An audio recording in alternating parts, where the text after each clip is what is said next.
Welcome to lesson 18. In this lesson, we're going to be looking at the augmented chords. By the end, we're going to touch on the triads, the sevenths, and also the altered chords. All right, so let's jump right in. How are these chords constructed? So in order to get an augmented triad, we're going to play our regular triad first. We're then going to raise the fifth degree of that scale. So if it's C major triad, we're going to raise G to G sharp, and that would give us an augmented triad. All right, and you can go ahead and do this in all your keys. So C augmented, C sharp augmented, D augmented, D sharp or E flat, augmented, E, augmented, F augmented, and you get the gist.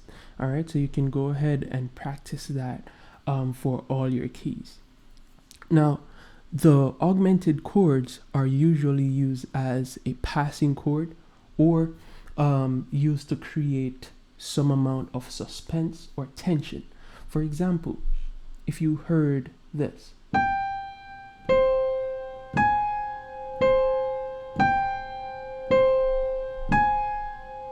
all right, if you heard that in a movie, it's a possibility that something is about to go wrong. All right, or sometimes they'll use the augmented chord in an arpeggiated manner to highlight if something is falling, like for example in a kid's movie or something like that. So you will hear things like this,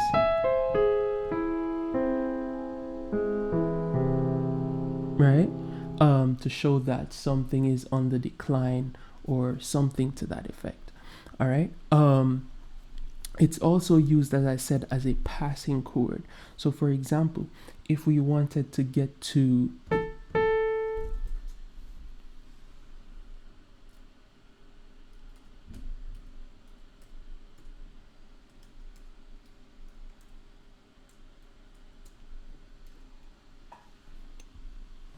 it is also used as a passing chord. So for example, if we wanted to get to A minor, all right, instead of using a diminished chord like this,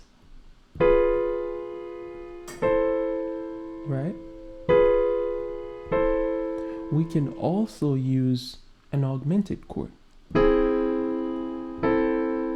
right, like that, because then this G sharp is acting as a leading tone that's not stable at all, and it wants to be resolved like that.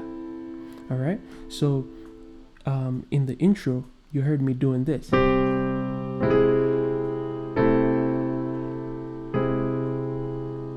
right, here goes the augmented, then to the minor, back to the augmented, to the root. All right, so that's the augmented triads. It's also important to note that because the intervals that makes up this chord, they are major thirds apart. All right, so this is a major third, and then this interval from E to G sharp, that's also a major third.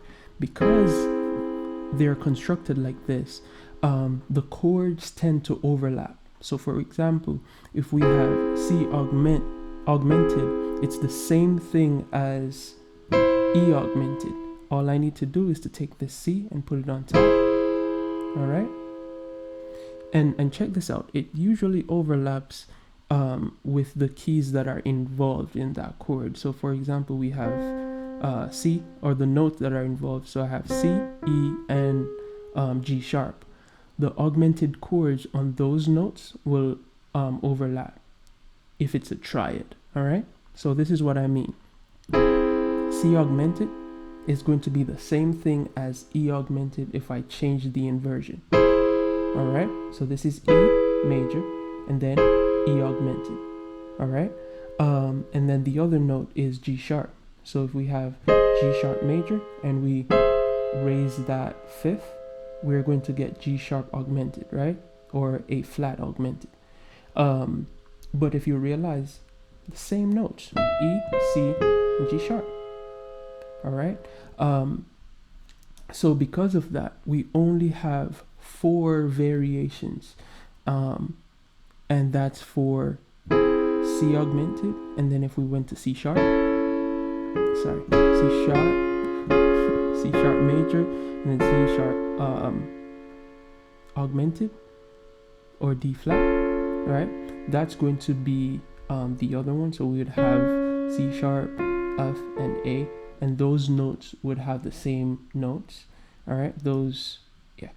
And then we have D, all right, and D augmented, and that, all of these notes will be the same for D, F sharp, and A sharp as well.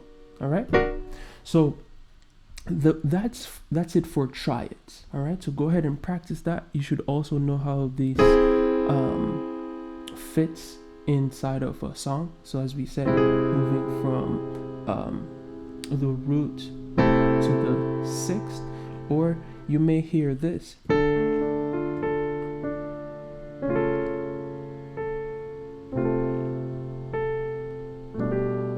Right? So this is F F augmented, all right? Or C sharp augmented.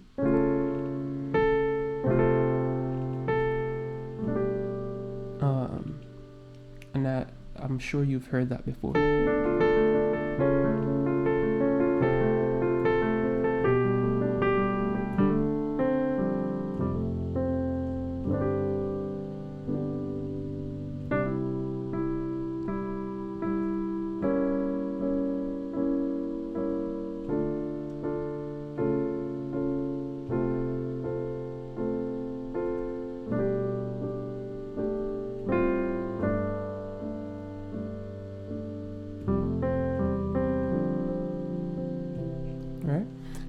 So that's the augmented right there, right? So now let's look at, we looked at the triad. All right, now let's look at the seventh. All right, so all we would have to do is to play the seventh chord and then raise that fifth. All right, sometimes you will see this written as C plus 7, right? But that's how you would get your augmented seventh, all right? The augmented major seventh, you hear this sometimes, right? But it's usually played as an arpeggio or something to that effect. All right, the one that is used a lot, especially in gospel music, is the augmented seventh, but we're going to add a sharp ninth, right? So we're going to add not D but D sharp. All right, so again, it's playing the seventh, right? And then we're going to add the sharp ninth to that as well. We're going to play this in a different inversion though. So we're going to alter how we play the notes here. So let's keep C and E in the left hand. So let's put that in the left hand, and we're left with these 3 notes right here. All right, if you took this A flat here and you put it on top, you're going to get that sound. All right, and that's the same as, right? So I'm sure you've heard this one before.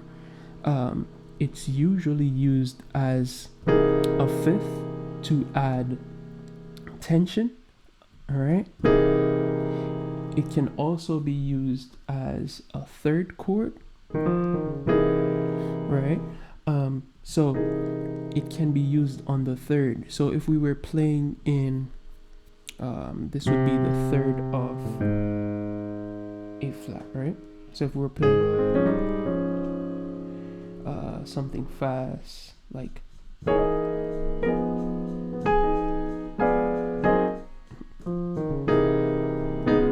see that, right? And then on the 5,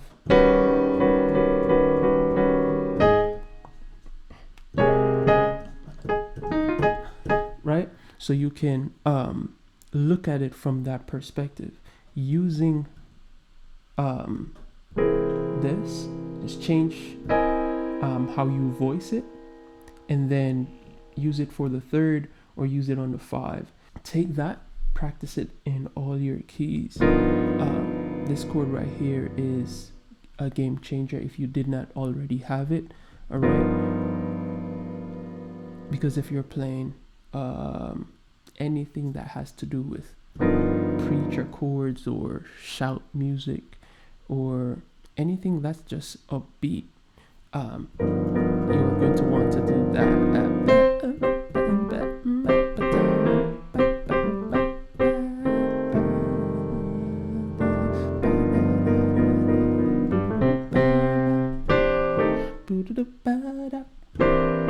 All right. Remember, the goal is not to be the best in a day.